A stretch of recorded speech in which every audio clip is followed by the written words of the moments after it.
Ladies and gentlemen, welcome back to another episode of Couple of Nukes. As always, I'm your host, Mr. Whiskey, and I am excited about today's episode because there's a few different topics we're going to touch upon, one of which I'm more intrigued about and I think is more important, but all three equally important, of course. And we're going to get into the faith, the FBI, two things that some of us think don't belong together. We'll get into that conversation for sure. And then on a very serious note, teenage prostitution. So we're going to cover a lot of stuff today that's really important. Here with a brand new and upcoming author, Mr. Eric Robinson. So great to have you here. I've mentioned a little bit about some of the, different parts of your life, and I'd love for you to give us just a brief overview before we get into it. So being in the FBI, I was served in the FBI for 24 years before retiring in January, and actually, faith is a pretty good part of a lot of people who work in the FBI. That shouldn't be too surprising if you think the strictures it takes to get in. Can't do drugs, got to have a clean record. You can't have a bad background. So with that, it kind of takes out quite a few people. So there are a large number of church-going folks in the FBI. But I spent 24 years in the bureau. I started out in Chicago, where I investigated drug cartels, gangs, and public corruption. Moved back home to the Toledo, Ohio area, where I investigated organized crime, crimes against children, financial crimes, and then finished out with national security and some human intelligence. Along the way, I spent 15 years as a SWAT operator, about 10 as a tactical instructor and firearms instructor. And all before that, I was a Baptist pastor. I preached my last sermon on Easter Sunday, 2002, in my church in Western New York. The next Sunday, I was in Quantico, Virginia for the FBI Academy. And then the Sunday after that, I was preaching in the FBI Academy because they needed a chaplain to fill in and they asked me if I could do that. So eased me into my law enforcement career. So you talk about a lot of people going in with the faith.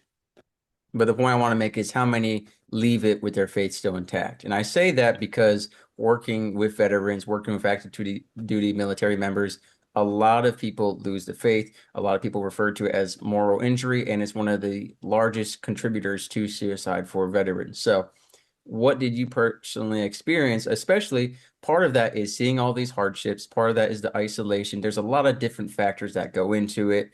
You know, is the faith something that I think, in my personal opinion, I would assume it's two ways. Either you really lean into it and it grows, or you lose it. And what did you personally experience Well, and I observe? didn't lose it. Yeah, I didn't lose it, and I didn't see people necessarily losing it.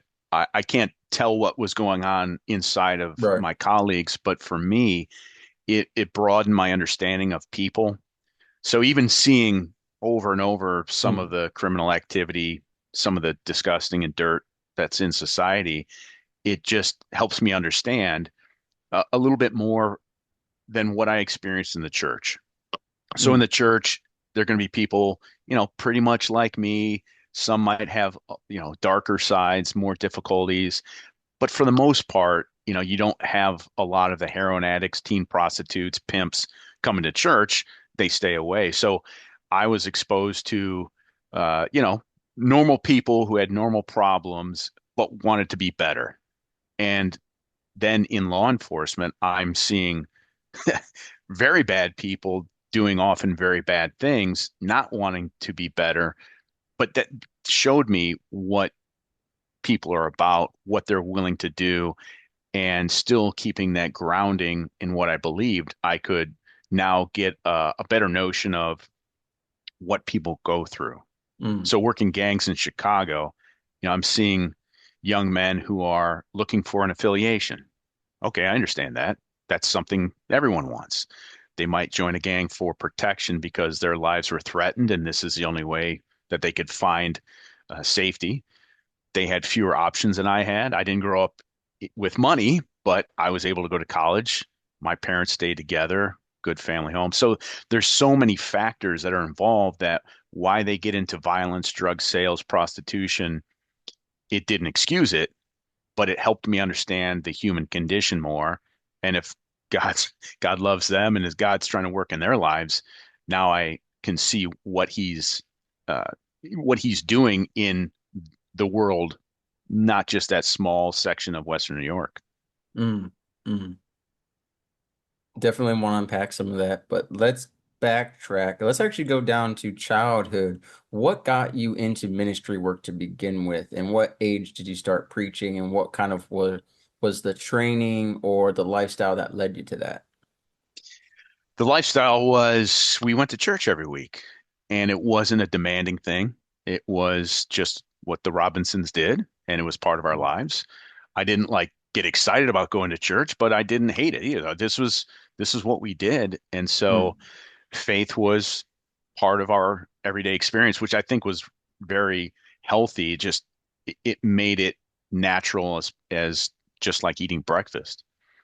My dad wasn't a strong spiritual leader, but he did what he could in that each morning he would have a devotion for us, just a few minutes, but it started us on the right ideas, and it also established him as someone who cared and made this authentic.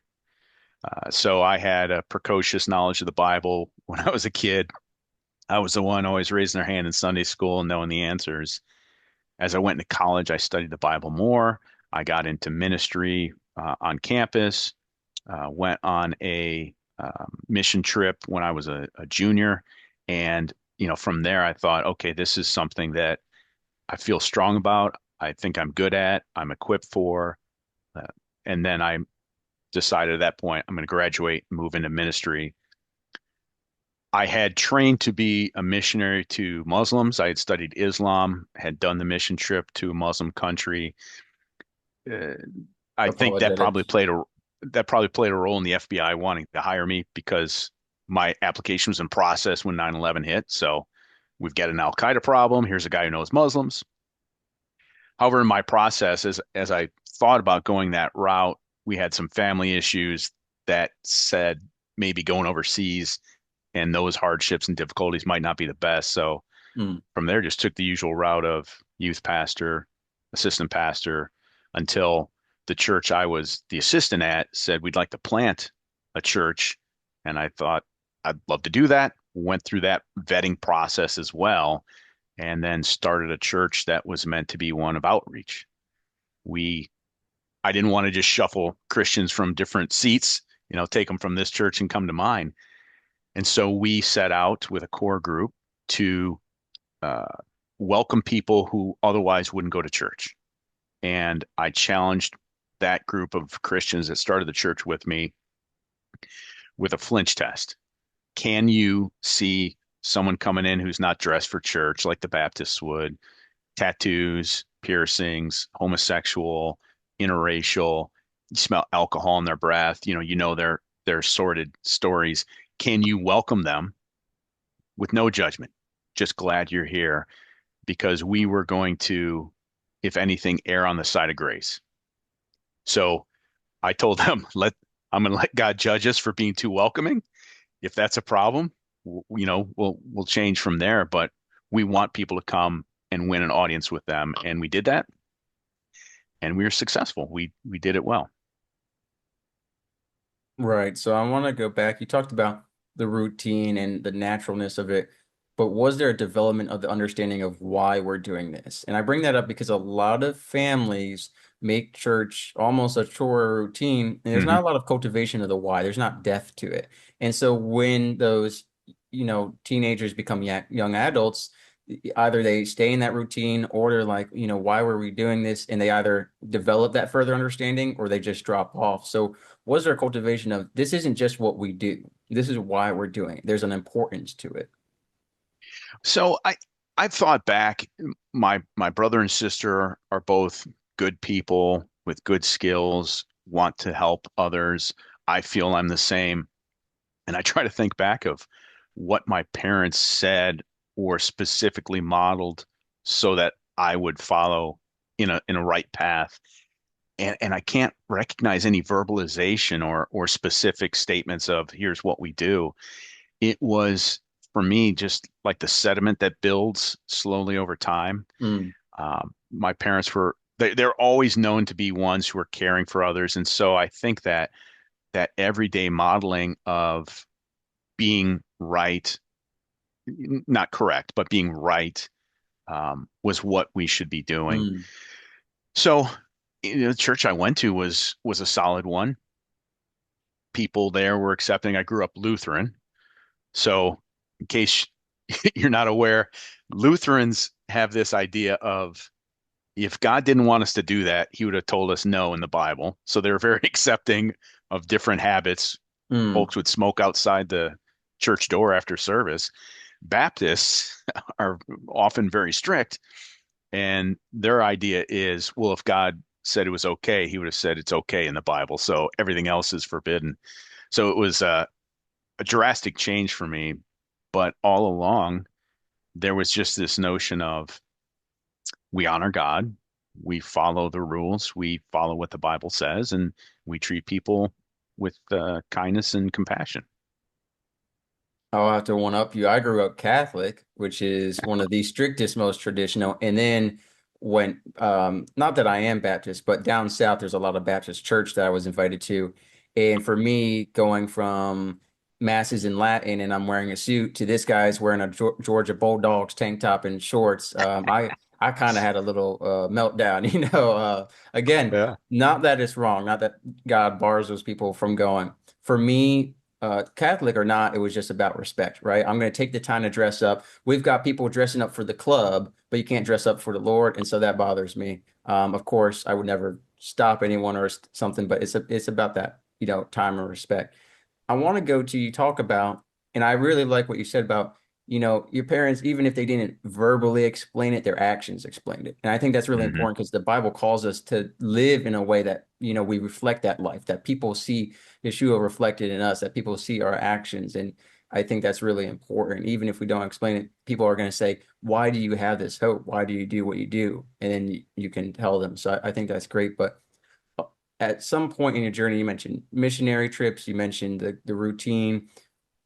At what point, though, did you feel like you had a personal relationship with God? Maybe it felt like it was always there, but was there like a certain point where you just said, I really feel it now? No, and so when I got into college, I was involved with Campus Crusade for Christ, which is now Cru, because the idea of saying crusade when you go to Muslim Right, countries is a bit right. offensive. Yeah. So it took them a long time to realize that.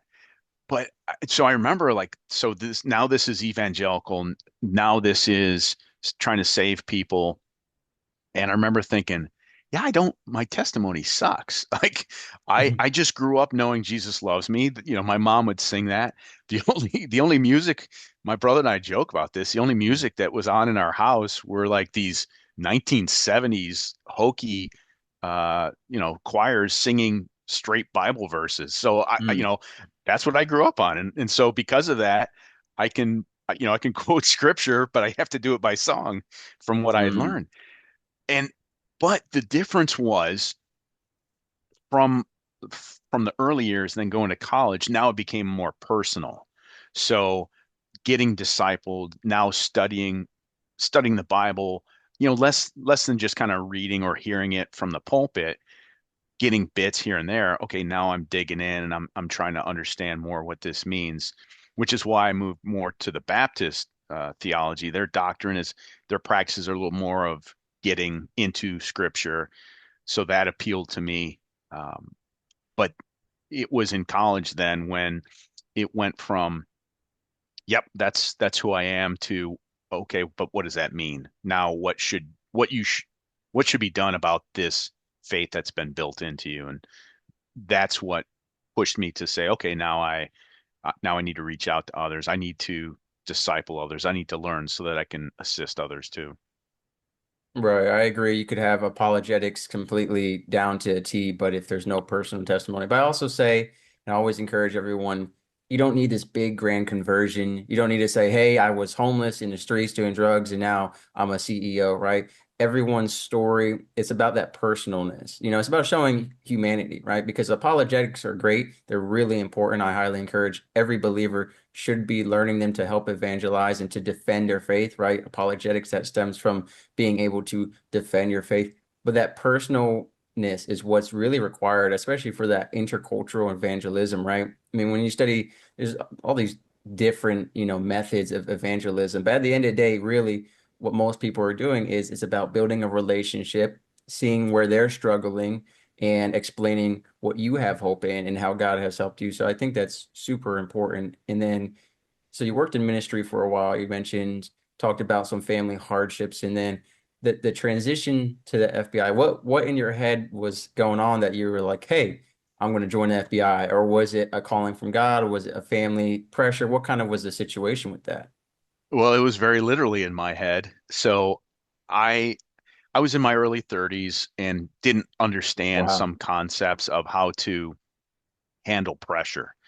And so as senior pastor now, I was a sole guy. There were men around me who definitely were strong assistants in the church, but I was the only pastor, and I did not have someone that I could relate to say, "Hey, this is hard. I'm struggling with Mm. this." And when people would come to me with their problems, I lacked the ability to separate myself from them. So as this wore on, I came to a place where it caused stress, and that stress gave me headaches. So for 2 years, every single day, I had a headache. Like And it was for migraine most, level? yes. I mean, it just, after a while, whatever malady you have, you just go, oh, okay, that's my life, and you accept it. So Right, right. you know, couple months, hey, hoping this goes away. It doesn't go away. I'm seeing doctors, I'm taking medicine, nothing helps. One doctor says, maybe don't be stressed. I go, that's good, That's doc. That's military good advice. quality help right there. Yeah, absolutely. But absolutely, but it was true. And so Right. it got to a point where, my body's telling me, even though I enjoyed ministry and I was doing it well, my body's saying, can't do this anymore, man. So at what point does your body say, well, I tried headaches. Now I'm going to try giving you a stroke because you're not going to listen? And I Holy told my smokes. wife, I got to find something different. I need to find a new career. I applied for two jobs off the bat. One I was overqualified for, and they turned me down. And one I was Been there, underqualified done that. for, I thought, and there we go into the FBI. Took the initial test after the long, long application. It's like an SAT. Took the Right. test in Buffalo, New York, and I walked away going, well, at least I tried. There's no way I Mm. passed that. They called me back, said on to the next steps, and then just went through the process from there until I got into the academy in 2002. But the cue for me that I had made the right decision was the day that I got accepted in the FBI with the conditional offer of employment, headaches went away. Mm. Amen to that. But I gotta ask you something because to me this is extremely ironic, and I think most people would agree with me unless I'm crazy. Who says I'm really stressed? Let me join the FBI. Like, did you Right. not perceive that as something stressful? Like, why not say I'm gonna go be a mailman or sell ice cream? I Yeah. don't know, something like less stressful than the FBI. What was I, the I don't mindset? even Dude, this was 27, 26 years ago, whatever. Yeah. I don't remember why I thought, let's try the FBI. I'll tell you this, and I don't think you're going to fight me on this. It seemed pretty cool. I thought that Yeah, that there you sounds like go. a cool job, and it absolutely was. And while there's definitely stressors in the FBI, I got very few guns pointed at me in ministry. Uh, Right. the stress would go away. So the difference is, here I was in ministry on an island dealing with people's problems. Mm. You come to me and you say, man, I've got this alcohol problem. My wife's leaving me. My kids hate me. I don't give you Bible verses and then walk away going, okay, I took care of that. It stayed. I go in the Mm. FBI. I didn't have to be perfect like I thought I had to be as a pastor. I could just be a good agent. And we take care of a case. We'd arrest guys, and now we're on to the next. And it didn't matter. The fact, Mm. even with the victims, even if I encountered these terrible situations where victims are harmed, it wasn't my job to care about them.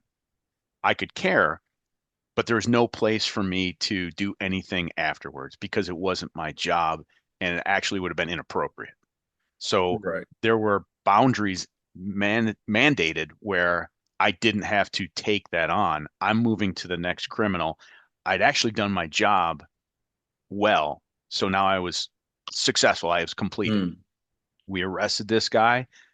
I put that in the system for justice. I'm doing God's work to bring justice, and now I'm moving on. And it just didn't carry on for me like ministry did. Right. No, I totally get that. There wasn't this heavy moral obligation, and you could see almost, I'll call it tangible results. You could see the Yep. results.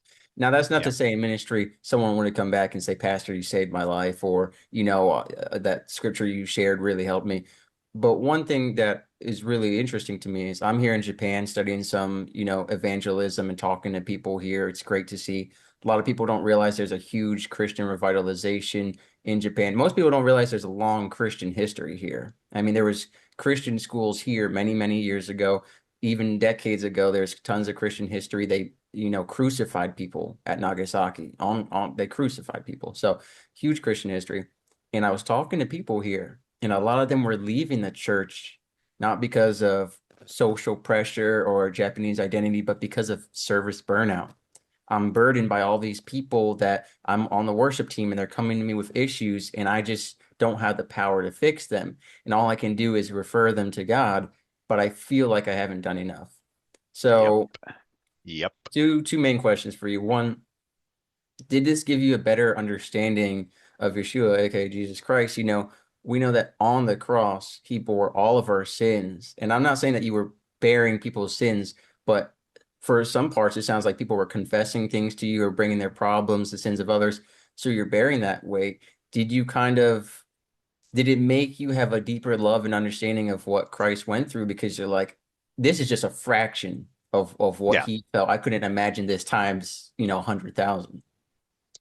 No, that never came into my mind. And I feel like it would have been inappropriate if I would have thought of myself, in that Yeah, way. not compare. I want everyone to understand Right. that. Yeah. Right. But just the idea of like you were like, if you're in my church, um, I have a responsibility to care. And so even if, you come back and say those Bible verses really helped, well, your wife's still leaving you. You still have an alcohol problem that you've got to fight with Mm, daily. So it continues. And then there's the next guy. So, for me, you know, I'm always been very practical. So I acknowledge what Christ did, and I know that was him. And then there's me and there's my problems, and those were just my problems. And being young and inexperienced, or fairly young, I didn't realize that I needed to have people around me who could speak my language, be completely non-judgmental, and listen to things that I might tell them that might even be kind of sordid or show vulnerability. In the FBI, we would see some terrible things, right. but anyone I would talk to was either there as well, so they got it, or Mm. they understood because they've been places like that, and so the Built-in language is community. built in. Yeah. It was right there. Yep, I've been through that too, and it doesn't have to be like we're crying on shoulders. It's just talking about it where they get it, and so that was good to have. It's something I lacked in the church. My fault. So I do want to address something with that. Did you have any frustrations with God, or was your faith kind of struggling because of these burdens, especially in a sense, and this is something I've felt before where, Yeshua says to us, come to me all who are weary and, heavily burdened, I will give you rest. And I read that, but to actually feel that, to actually do that, I've had frustration in my life, to be honest, to be completely transparent. Did you feel like that? Did you feel like, God, I don't know how to take these to you, or I'm trying, but I'm not seeing the results? Like, was that a frustration point for you? No, I didn't lay that on God at all. I just thought it was my fault or, Okay. just circumstance. And so that part was good. I mean, I didn't come out of that with a frustration of, come on, man, I've been praying for this forever. I'm Mm, trying to do, I'm trying to do right. And hey, me and you together, God, we're doing really good. Release me from this so I can be even better. It honestly, for me too, perhaps was a directive because once I got into the FBI and was into that work, it honestly felt more natural. mm, The ideas of having to wear a mask and be a certain type of person as a pastor mm. who, I had a good man in my church who would come to me after sermons and go, "Hey, Eric, you made that joke and that people might take that poorly. I'm like, oh, thanks, you're right. So I had, people checking me, but it was hard to always be on. So happy, Right. smiley, joyful, perfect, self-imposed, sure, but there's a kernel of truth to that where people do want their pastor to be somewhat infallible. And in the FBI, I could just be a good FBI agent. I could still serve God, I could still have the same ideas, but I didn't have that task of meeting this standard that no one can meet. Right. And I know in the New Testament itself it says directly, that we who become teachers of all of this will be held to a much higher standard. And it is a difficult, standard to meet, especially in this day and age. And the sad part too is you have a lot of the people who are calling you out or trying to hold you to this standard are well below that standard and are, being hypocritical. Let's move a little bit more into the FBI work. You talk about many years of service. Now, is it the same as military where it's 25 years for like a retirement package or because you talked about 24 years, so I wasn't sure what the whole process is with that.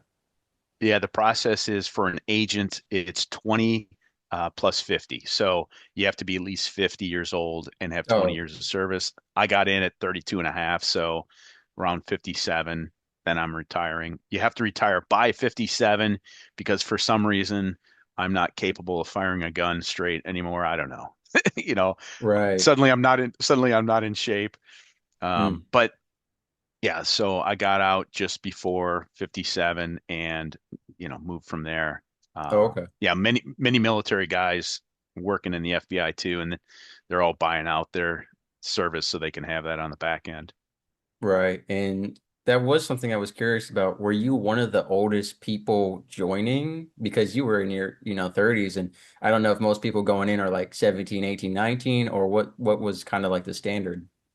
So I was about in the middle of the pack, and and Really? and the Oh, the the the new agents, it's kind of it moves in a sine curve at times. okay. Yeah. Um, Yeah. we had one person turn 30 while I was in the academy. Everybody else was over that.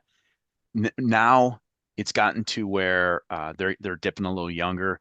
So the bureau, again, to be an agent, you have to have a college degree and at least 3 years of real world work. Mm. So that's going to turn into the youngest being 24. And even there at 24, most times they're saying, hey, get a little time on your belts here still.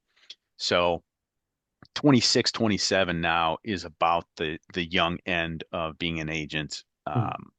s- something around that. And then you have to be under 37 to get in to get that 20 years. Okay. Okay. Interesting. Yeah. So you went in and then you mentioned during that time several different positions. And I don't know how much information you can give. Is that kind of like in the military where you kind of choose billets you want and you get maybe that, or they just tell you, hey, you're going to do this, or do you choose to qualify for stuff? Well, my career, I think, is a little unique, not in a fascinating way, but just circumstance. So I go to Chicago to work drug cartels. We had two drug squads.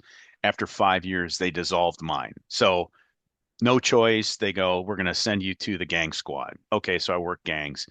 After doing that, running and gunning for 6 or 7 years, a colleague who had worked with me on the drug squad was now on public corruption, said, hey, I'm transferring. You want me to put your name in as a good recommendation? And I go, yeah, I'm kind of tired of the midnights, all this Right. That's fair. dangerous work bankers hours for a couple of years, then doing public corruption. So that's, here's a couple moves. Go to Toledo, Ohio under the Cleveland division. And now, of course, I'm assigned to this. The head of the Violent Crimes Against Children Task Force goes to DC for a couple of years. So they asked me if I could fill in. So that's a move. When I come back, now there's a new squad and I go to that, work financial crimes. And then out of the blue, they go, hey, you've been working criminal for 15 years. We're going to put you on counterterrorism. I'm like, I kind of forgot most of the Islam stuff, but okay, and then did that for a bit, was asked to do human intelligence too for a time. They dissolved that squad. I go back to counterterrorism. Right. So one thing you've mentioned a couple times, gangs, drug cartel, that kind of stuff. Would you say in general the average American's imagination about these things, because obviously there's all kinds of different inputs, social media, mainstream media, all these different stories, right, left, whatever it may be, personal stories about this kind of stuff. Would you say a lot of people underestimate the amount of its existence and its impact, overestimate it? Is it more mythological than real, or is it more real than just stories? Well, myself included, I would say people probably underestimate it, not necessarily in like the violence or volume, but like with working the drug cartels, I'm seeing not just the drug dealers, but drug dealers on the phone with a guy who owns a supermarket down the street, small carryout, says, "Hey, can I store my dope at your place?" He goes, "Yeah, you're gonna have to pay." Like, so there were ancillary people involved or Mm, accepting of the drug trade who never would get charged. It's not worth the time. So there's a prevalence that ran through there in Chicago. And then there's, just the eye-opening facts of working with criminals and seeing what they're doing. We're investigating people. My my youngest kid had a job at a restaurant, and she's telling me about Frank, who's a 50-year-old dishwasher at the restaurant. And I go, "Oh, well, Frank's a felon." So you just kind of see like she's talking about Frank and she goes, "Well, he's a nice guy." I go, "That's okay. Frank's a felon. You're not 50 years old, still in your prime, working as a dishwasher, unless you got a record." So it just opens up that understanding of there are people, pedophiles, sex offenders who aren't charged yet, but they are, and here's where they work. Guys who are online saying they want to kill Jewish people and black people, and they work at your hardware store. That, yep, there's folks out there, and you don't know about them until we bust down the door or get into their phones or insert an informant in their lives. mm. Now, you worked in that for a while, and what would you say? So, we've touched upon the subject on the podcast in general about fentanyl distribution and drug distribution, specifically to minors, especially teenagers. Oh, what was, if you had any personal experience with that, what would you comment about that? Well, fentanyl wasn't around when I was working dope. We had cocaine, crack, and heroin that we were mainly going Mm, after. It wasn't quite the scourge back in 2002 to 2008 or so when I was working this. It was interesting because the first 5 years working drug cartels. So now our squad is going after large weight distributors. So these are guys who are getting, 10 to 20 kilograms of cocaine or heroin and distributing that now to the next group who were the gang members, or, maybe there's one more middleman in between. And then we had the gangs, and these guys were violent. They're kind of just scrapping to make money. The dope dealers, the heavyweights, those guys were not violent. They didn't want anybody to know about them. They're quiet, just went about their business and, left the violence to the guys in the gangs who were like trying to fight for territory. mm, And I mean, we had one case where we're on a wiretap of a crack dealer.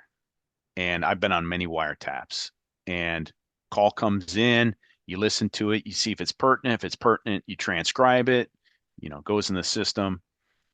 And being on a crack dealer's phone, people are just hitting it. Like I had no time to even transcribe a quick call because boom, the next call came in. They're hitting his phone as if like they were addicted to crack or something. right. And we worked that guy up to the next level, who was his supplier. And this was this OG gangster, a guy who's probably about my age now, who was the subject. He was the target of the investigation. We get on him until finally we get the call from his supplier where he's going to be picking up dope, and we knock him down with 12 kilos of cocaine. And I watched two senior agents sit in with him and turn this gangster to an informant. And now he starts working for us. So now we're up on his supplier's phone and we're working with him. Supplier says, hey, come, I got a new shipment in. We put a camera on the guy, send him in the guy's apartment, and we see here's 45 kilograms of cocaine, which is $1 million. So we set up, we get a surreptitious search warrant. Normally, when we have a search warrant, if I go to your house, I show you paper that says a judge says we can do this. If you're not there, we leave it with a receipt of what we took. A surreptitious search warrant means we can break into your house and delay notification. So we can basically rip you. So we set up on this guy's condominium, and you needed a key card to get in to the garage that was underneath. So here I am, a new agent, driver of a van with guys loaded behind me, and I'm waiting in the out ramp for someone to come out. So someone comes out, and I burn down going in the out ramp, praying that nobody's coming out at the same time because it's going to be a mess. We get in, we park, and we watch now the subject's vehicle for him to leave. We're hidden. He leaves, and then a team goes upstairs, busts in the door, and steals $1 million of cocaine. And then we go back and listen to the phones to hear him crying to our new informant about how he's going to get killed because he can't afford to pay off $1 million that he had on consignment. Right. Now, when it comes to all this stuff, a lot of people always say, Mexican this, Mexican that, Mexican cartel. From your personal observations, would you say it's not a Mexican issue? It's there's whites and blacks and Hispanics in America all involved with this. Yeah, so in Chicago, 25 years ago, we were mainly working Mexicans, and the reason it's going to be more Mexican than whites, which it can be, and we had some guys that are going to be Puerto Rican or white, Right. is because these guys had a connection when they're dealing in fairly heavy amounts of drugs, at least again 20, 25 years ago they had to have a connection near the border. So the cartels bring it across the border to one of Right. their own guys. That guy is going to be Mexican.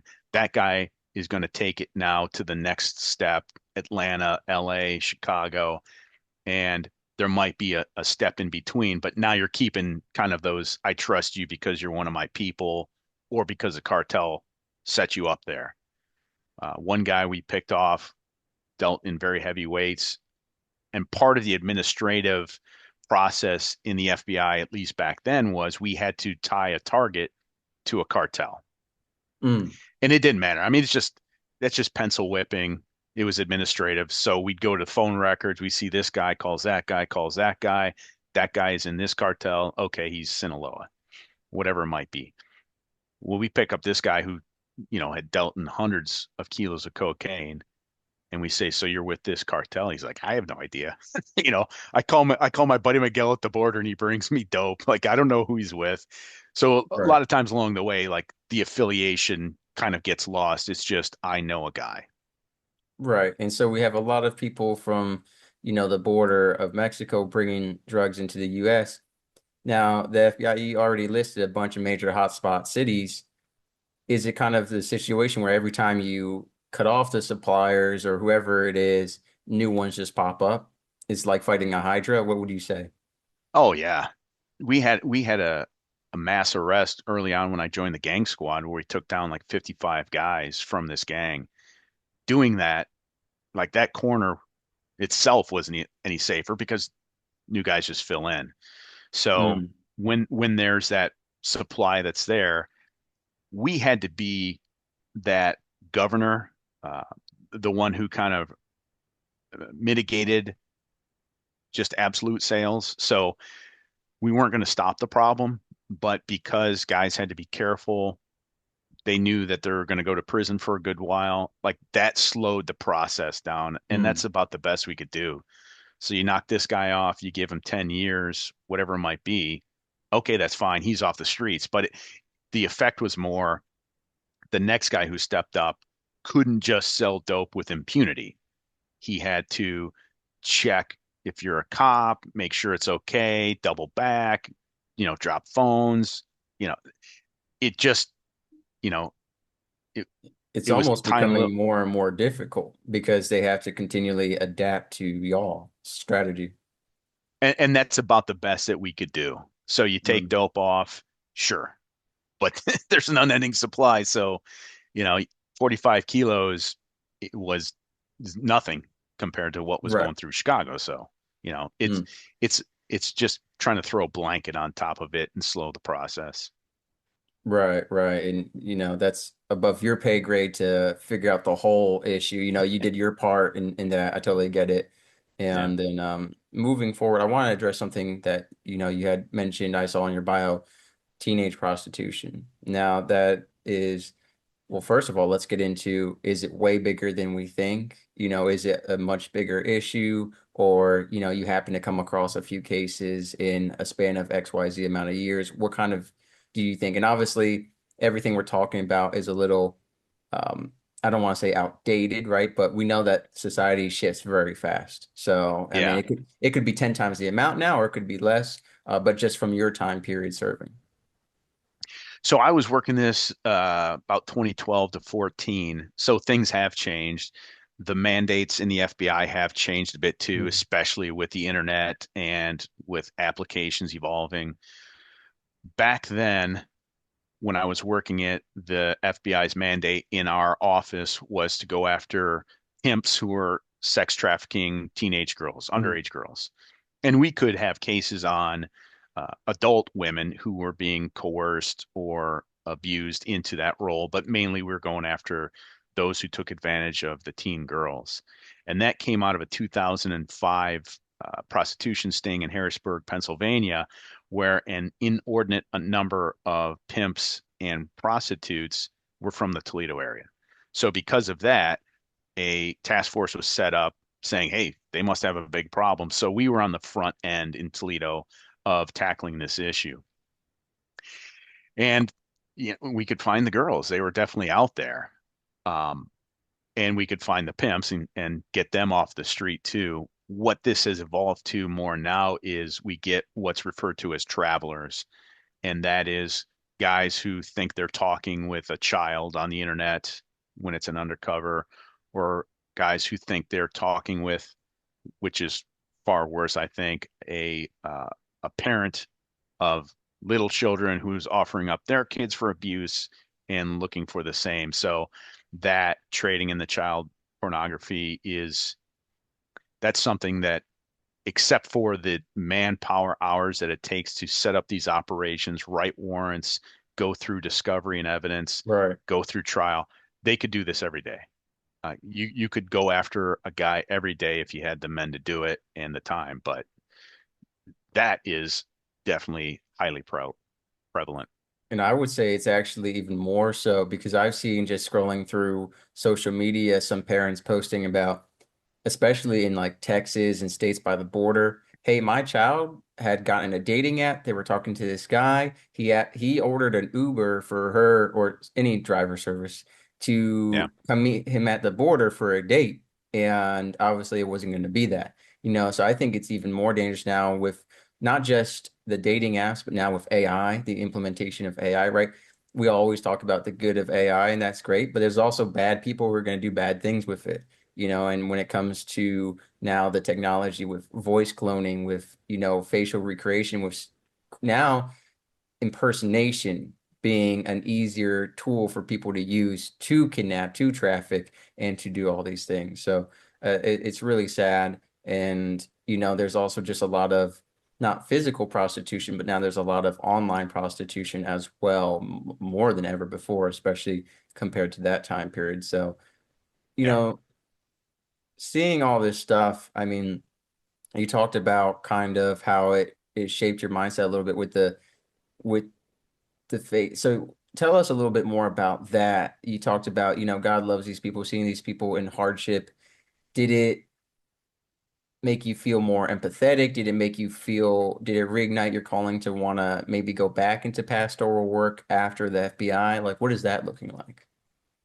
Well, it did make me more empathetic. I feel like I came in with that too, but it broadened what was there. So I came from a place of, knowing black and white from the Bible says this is right and this is wrong to seeing, oh, there that gap there.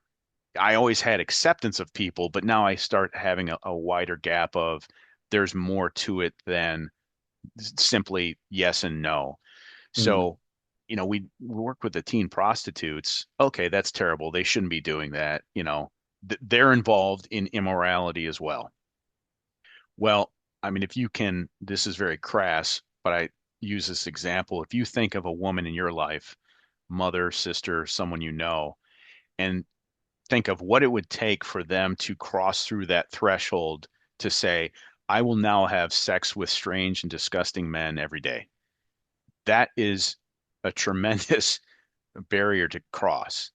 And yet right. here we're 15, 16-year-old girls who don't even have the ability of an older woman to just comprehend how to deal with that trauma moving into that. So why are they doing that? They're doing that because they are either so distressed, in need, desperate, Mm, and also likely they've been pushed through that barrier already by someone right. else. So that idea of doing that isn't as bad because they're already there. So these were girls who were going through difficulties. They had no adult in their life who had any value. So parents were useless, were abusive, drug addled, maybe mental health. Now they're on their own. They don't have serviceable skills.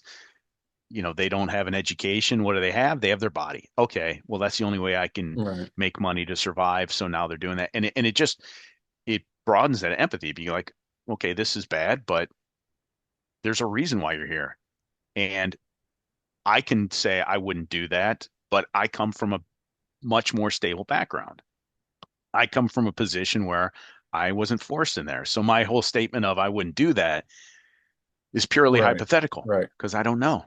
And they're pressed into that in many ways. And same with the gang members too. Like it doesn't excuse their violence, but they are in a situation far different than mine. Right, it gives you an understanding. And I relate to that because I used to be very condemning and judgmental of strippers or prostitutes. And now actually I work with some organizations that help evangelize to them. And I've had conversations with people who are strippers hearing about their backstories. And many of them are tragic. Every now and then you'll Yeah. find one who says, "Oh, I'm just hot and I love to dance." But a lot of them, they ran away from home at, 14, 15, 16, or they were in abuse. A lot of them had some kind of emotional attachment to their pimp or to whoever they were working for. A lot of them were in financial bondage. And so, luckily, there are organizations out there like Hadassah's Hope, for example, in Jacksonville, Florida, who are helping provide resources for mental health, medical, counseling, and faith to help those women get out of those situations. And same with you mentioned the gangs, talking about some people grow up in an area where they need to make a choice. They Yeah. had to choose to be in one, otherwise it's some cases life or death. So I think that is really important. And, it really speaks to the importance of why we need to share resources and help mentor people to prepare them for life so that they don't resort to stuff like this sometimes. I'm not saying we can prevent all of it, but I think we should all try to play the biggest role we can in helping spread information, prevention, awareness, and having conversations like this is important. Now, on that line of resources, I mentioned in the very beginning that you have a book coming out. And so I want to talk about the motivation behind that and kind of what we can expect from that. Well, the I was getting near retirement and I asked my wife, what should I do? And she has worked in promoting and marketing authors for 14 years. So I guess that was a stupid question because she said you should write a book. And I thought, okay, let's see about that. And and I sat down to tell my story, and we would always joke about it when I was in the bureau, like, hey, you see that guy on SWAT over there? Guess what he used to do? And of course, nobody guessed Baptist pastor. So, it's an anomaly, it's unique, but I wanted to tell that story of how I went from a guy who never handled a gun before and had no understanding of law enforcement and got into the highest echelon of law enforcement in the world. But it's not only that, it was the positions the Bureau put me in, where I could work cases, meet people that were remarkable. These human interactions, even with the criminals, like the criminals could have been bad people, but their stories are still ones that you go, that's interesting. I Right, of course. investigated, here's me sitting down with pimps. Here's me investigating the CEO who's a legitimate actual sociopath, helping out an elderly disabled woman who's being stolen from. Many of these cases, stopping mass shooters, they're very interesting. I can sit back and go, that was cool that I got to do that. And all along, I think people can read the book and go, that's fascinating. But also, yeah, I think I could do that too, because I'm nobody special. Like I was just a guy who got great opportunities in the FBI and was able to develop those skills because the FBI offered that opportunity for me to do that. So is that kind of obviously it's very entertaining, as you mentioned, educationally speaking, that lesson is kind of inspiration. Is that what you're aiming for with it? I think so. The idea is all along as I am, I open the book after I tell my story of getting into the FBI from ministry. I open the book with me sitting down with another pastor who we have just arrested for being involved in a sex trafficking ring. And I felt like that's a great transition from ministry now to tell this story of a man who preached every Sunday and was having sex with a teenage girl who was being pimped by another pastor. Hmm. And that story, it wasn't my case, but I was asked to interrogate this pastor, probably because the case agent thought, hey, Pastor to you guys, pastor. exactly. And so that's what I tried. I had a very literal come to Jesus speech for him. Here's Bible verses on making yourself right with God, confessing your sins. And as I started in on that, he puts his hand up and says, buddy, I'm willing to talk with you, but we're not going to bring Jesus into this, which was an obvious way that he had lived his life. Because on Sundays, when he's ministering, yep, Jesus is there. When he is living a sinful life, having sex with a teenage girl, yeah, that's what we're going to talk about. And Jesus is not a part of that. And that's how he lived. Mm. And eventually got confession. He went to trial. He decided to not take a 12 and a half year plea deal, saying that he'd take his chances, and he got a very rare life sentence, which is good. Now, the book is called Ear Reverend, and for those who are just listening, the Reverend is in white, standard text, and then the ear is kind of like sharpied on in black, right? And those watching, you can see that. What is the inspiration behind the name? Obviously, I mean, it's a play on words to a degree and stuff, but kind of what were you hoping it would express? Well, so for a long time, my wife works in this field, and so we're going through a title survey, asking people what they think, and oftentimes that one word title pops. I had started with the working title was preacher to breacher, because obviously I was a preacher, Oh, and then that's I that's was pretty good. that it is pretty good. Then I was the guy who knocked down your door. Um, but sitting down and thinking about it, the reverend part, that's obvious. But a lot of the things we got mixed into in the FBI, not what we weren't doing bad things, but we were amidst some very unholy situations. Right. So taking the reverend and making it think, yeah, but some of these things were irreverent. They were they were definitely unholy. They were disgusting. They're filthy. And that's the world that this reverend was now in. Mm, yeah. Could have done the preacher to breacher subtitle, but it seems like your wife is it's whatever she wants, it's kind of yeah, so I get that. Now, one thing I want to focus on here, is a message of hope because, that's what this podcast is about. We address a lot of dark subjects. We talk all the time about suicide, homicide, sexual abuse, domestic violence, human trafficking, but I want to put forward the hope side of it. This conversation today has been particularly heavy. A lot of people are Mhm. hearing this like the world is full of gang violence and drug violence and sexual violence. And it sounds like We can't even do anything about it. What is your message for everyone when it comes to hope, when it comes to living in this world, feeling powerless, feeling hopeless? Well, a little bit unrelated and a little related to my Okay. work in the FBI. I've always thought this. When I worked in the church, I got to earn a living, and I also got to serve the community. So for me, that was doubly noble. In the FBI, look at this. I got to do it twice. Earned a much better living than as a pastor, Right. but also got to serve the community. And my reaches went well beyond what I was otherwise able to do. But if you look at crime and violence and all the horrible things that happen, if you try to take that in, it'll be overwhelming. And there's Mhm. nothing that you or I can do to stop that. As you talk about the things that you're involved in, you're trying to expand your sphere of influence somewhat. You can only expand it so much and still Right. be effective. And so my message is this: instead of just reading the headlines and shaking your head or letting it depress you, you look at what you can do. So God gives you your family, and you're number one, you're taking care of them. Then you're expanding to extended family, your friends. And if you can reach out and have just points of influence beyond that into your community, that is doing what you can. Like just taking care of what's in front of you and then looking a little bit beyond that. So to some of the things we talked about, I remember the first time working on the Violent Crimes Against Children Task Force, and we rescued the first teenage girl.